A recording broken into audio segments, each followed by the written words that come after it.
السلام علیکم ورحمۃ اللہ وبرکاتہ۔ فرقہ اہل حدیث میں سے کچھ لوگ ہر اسلامی تہوار میں کچھ ایسی بات کہہ جاتے ہیں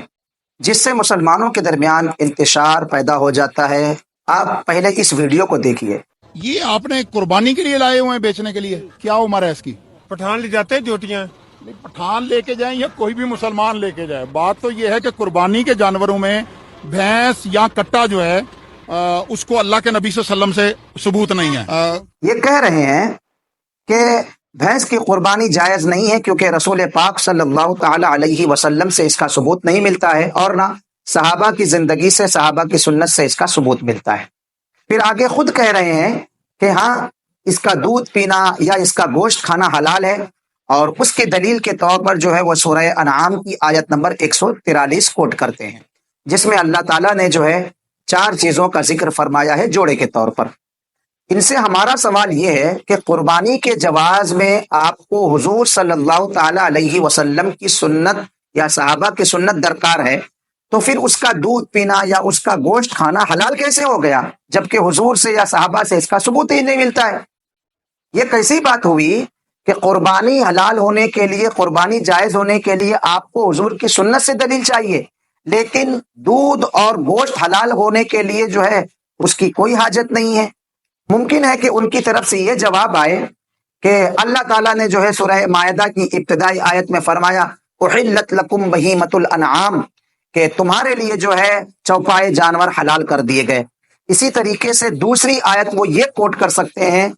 سورہ انعام کی آیت نمبر 143، جیسا کہ انہوں نے ویڈیو میں بیان کیا ہے۔ اب یاد رکھیے، جس طریقے سے اللہ تعالیٰ نے بہیمۃ الانعام کے حلال ہونے کا ذکر فرمایا ہے، اسی طریقے سے سورہ حج میں اللہ تعالیٰ فرماتا ہے وَلِكُلِّ أُمَّةٍ جَعَلْنَا مَنْسَكًا لِيَذْكُرُوا اسْمَ اللَّهِ عَلَى مَا رَزَقَهُم مِّن بَهِيمَةِ الْأَنْعَامِ، کہ ہم نے ہر امت کے لیے قربانی مقرر کی ہے تاکہ ان پر وہ اللہ کا نام لیں جو چوپائے اللہ نے ان کو عطا فرمائے ہیں، انہیں دیے ہیں۔ اس آیت کریمہ میں اللہ تعالیٰ نے بہیمۃ الانعام کی قربانی کا ذکر فرمایا ہے۔ جس طریقے سے بہیمۃ الانعام کے حلال ہونے کا ذکر اللہ تعالیٰ نے سورہ مائدہ یا سورہ انعام میں بیان فرمایا، اسی طریقے سے بہیمۃ الانعام کے قربانی کا ذکر سورہ حج میں فرمایا ہے۔ ایک بات اور یاد رکھیں کہ وہی آیت کریمہ جس کو انہوں نے جو ہے کوٹ کیا ہے انعام کی آیت نمبر 143، اس آیت کریمہ کی تفسیر میں تفسیر در منصور میں مذکور ہے عن حسن بن صالح عن لیث بن ابی سلیم قال الجاموس والبختی من الازواج الثمانیۃ، یعنی حضرت لیث بن ابو سلیم سے مروی ہے کہ آپ فرماتے ہیں کہ بھینس اور بختی اونٹ ازواج ثمانیہ میں سے ہیں۔ اسی طریقے سے احناف کی بڑی بڑی معتبر کتابوں میں اس کا ذکر ملتا ہے کہ بھینس کی قربانی جو ہے جائز ہے،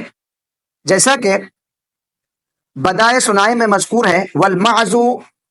نوع من الغنم والجاموس نوع من البقر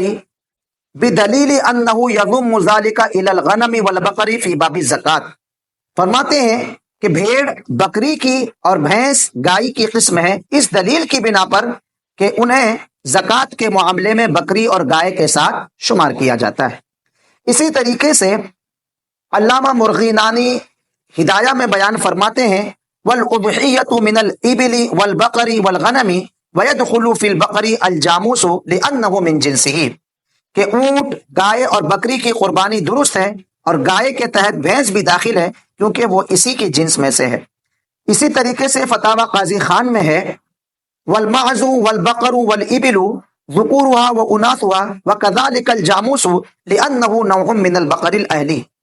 بھیڑ، بکری، گائے اور اونٹ چاہے نر ہو یا مادہ، اور اسی طرح بھینس کی قربانی بھی جائز ہے اس لیے کہ یہ پالتو گائے کی ایک قسم ہے۔ یہ تو ہو گئی ہم احناف کی بڑی معتبر کتابوں کی بات، بلکہ خود فرقہ اہل حدیث کے بڑے بڑے لوگوں نے جو ہے اس کے جواز پر فتویٰ دیا ہے، جیسا کہ فتاوی ندیریہ میں ان کے شیخ الکل، جن کو وہ شیخ الکل مانتے ہیں، مولوی نذیر حسین دہلوی، انہوں نے اپنے فتویٰ میں بھینس کی قربانی کے جائز ہونے کے تعلق سے فرمایا، وہ لکھتے ہیں وَيَدْخُلُ فِي الْبَقَرِ الْجَامُوسُ لِأَنَّهُ مِنْ جِنْسِهِ انتہا ما فی الہدایہ۔ اسی طریقے سے مولانا عبد القادر حساروی لکھتے ہیں خلاصہ بحث یہ ہے کہ بکری گائے کی قربانی مسنون ہے، تاہم بھینس بھینسا کی قربانی بھی جائز اور مشروع ہے اور ناجائز کہنے والے کا مسلک درست نہیں۔ فتاوی حصاریہ اور مقالات علمیہ جلد 5 صفحہ 446۔ اور بھی کئی بڑے علماء کرام انہوں نے بھینس کے قربانی کے جائز ہونے پر فتویٰ دیا ہے۔ خلاصہ کلام یہ ہے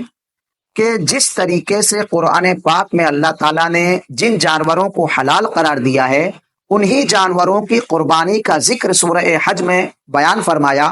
پھر اس کی تفسیر میں روایتیں ملتی ہیں، علماء احناف کی بڑی بڑی کتابوں میں جو اس کا ذکر ملتا ہے، بھینس اور بھینسا جو ہے گائے کی قسم سے ہے۔ یہ ویڈیو اگر آپ کو معلوماتی لگی ہو شیئر ضرور کریں، ہمارے چینل کو سبسکرائب کر لیں، فیس بک میں دیکھ رہے ہیں تو ہمارے چینل کو فالو کر لیں۔ السلام علیکم ورحمۃ اللہ وبرکاتہ۔